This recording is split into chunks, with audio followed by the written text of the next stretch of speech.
Okay, great. Hi, I'm Brian Dobbins. I'm a software engineer at NCAR, the National Center for Atmospheric Research. My talk will be on our efforts to enable Earth system science in the cloud and some of the cyber infrastructure challenges and opportunities the cloud provides for us. I'm going to focus on the modeling side since time is short, but our approach also applies to the Earth system data analysis side of climate science.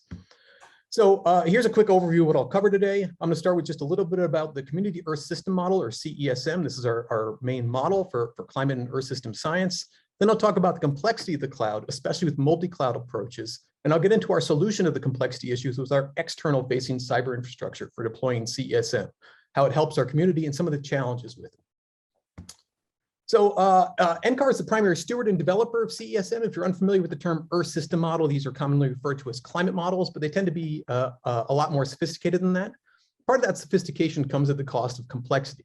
It's a really big model with a bunch of dependencies, supports a lot of different configurations. That's different physics, different component models, different resolutions, and each of those have different performance characteristics. Now, if you're an NSF-funded researcher, you have access to our fairly large computing center. The model is ported, tuned, and well supported there. That's a whole other angle of our cyber infrastructure. But that only supports a portion of the many, many people and institutions globally who run the model or do science with the output. So our cloud work in this talk is primarily focused on enabling cloud for them. Manish talked about democratizing access to science, and this is precisely what we're aiming for here. Enable anyone, anywhere to run CESM and analyze data from it. I think many institutions are still looking inward at cloud cyber infrastructure, so hopefully this offers a different perspective to consider for people and institutions that support open source models and public access. All right, so let's touch on one of the elephants in the room. The cloud is complicated. It's complicated for many of us who are IT professionals and have worked with it already. Now imagine if you're a poor grad student studying atmospheric science and get told to use the cloud to run an already complex climate model.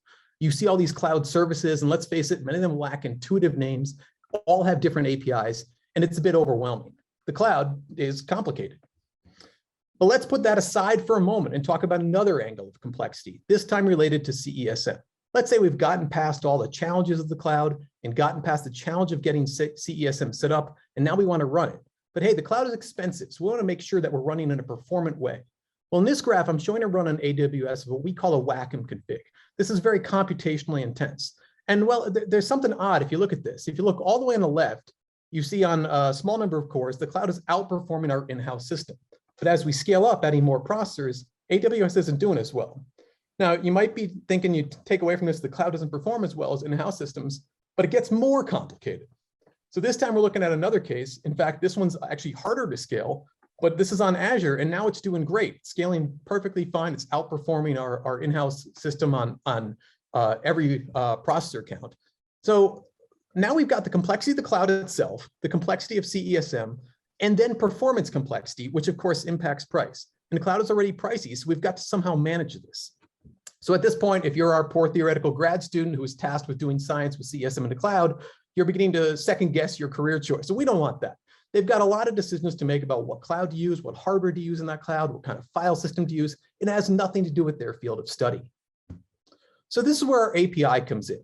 So Manish talked about portals. I'm going to make a slight distinction with our API. I can get into the differences later if anyone's curious, but it's relatively the same.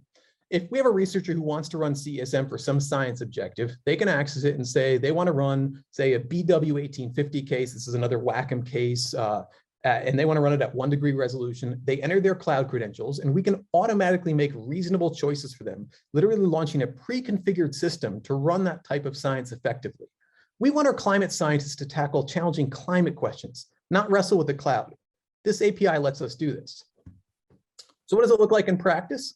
Well, the API is still in development. We're hoping to have an early version ready in April. The web front end you see on the left is likely the first interface that'll go live. Much of our community is used to terminal, so we have a CLI version too. The web version has a few options. You can see currently defaults to a single user version, but we're also including a classroom version that takes just a list of names and creates accounts for everyone for teaching. We actually already used this for a workshop at AGU. Regardless, you select the options, enter your credentials, and provided they're valid and you have the right permissions, it'll launch a cluster for you. It takes around 10 minutes, but it's that easy. You get an IP address, you SSH to it. We're going to add a Jupyter Hub soon to that instead for people who want to use Jupyter Hubs. No porting needed, and that's the big thing. In the past, porting CESM has taken students and even IT professionals months, not days, not weeks, months. It's a complicated model. One thing I'll add is a design choice for security over usability. We do not store any credentials anywhere. Obviously, this is that's a challenge. So this is better for us. We don't want the responsibility of holding on to API keys that can run up endless charges on the cloud.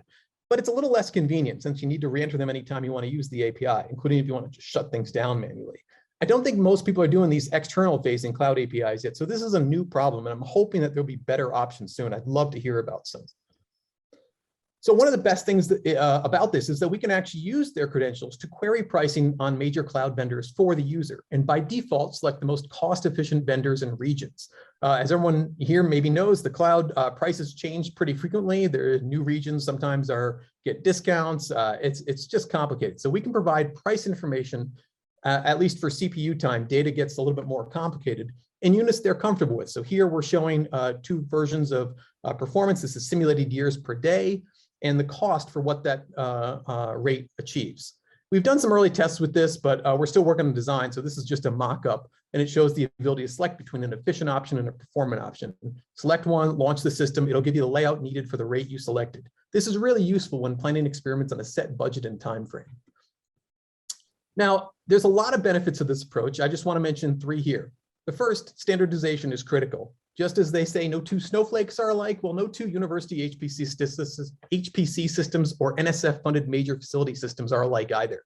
And those little differences in compilers, libraries, paths, you name it, they get to be a challenge when helping people. And even more importantly, when scientists try to share scripts only to find out certain utilities don't exist or paths are hard-coded or whatever. Standardizing means that if 10 people launch CESM in the cloud, they all get identical environments. That's really useful. Similarly, the second item is support. It's easier for us to fix things in one place that we have access to than sit on a Zoom call with researchers on the other end of the country, trying to walk them through some tests to understand why their MPI might not be working correctly. And I've added this phone home support thing here too. This is pretty neat. We're playing with this. Basically, we can add a script that when people log into their provisioned cluster in the cloud, which is wholly theirs, we don't have any knowledge of it other than it was just booted up using our API. They can run a script that enables SSH access via a key that we have if they need help. And we can log in and help them out on their own system. I think that's pretty neat. It's much harder getting access to home institutions to help people. Finally, metrics. Just as Firefox and Microsoft and all sorts of companies collect anonymous usage statistics to improve their software, we can do the same. NCAR can get a sense of where people are using the cloud, whether they're focusing on efficient or performant configurations, which configurations are of most interest to people, and we can develop CESM that way. And NSF can get some data on cloud use of the model too. So hopefully I've convinced you this is a, oh, yes.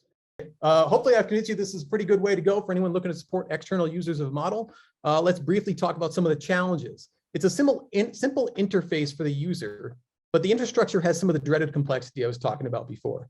Notably, some of the skill sets involved are not what institutions like ours typically look for in software engineers.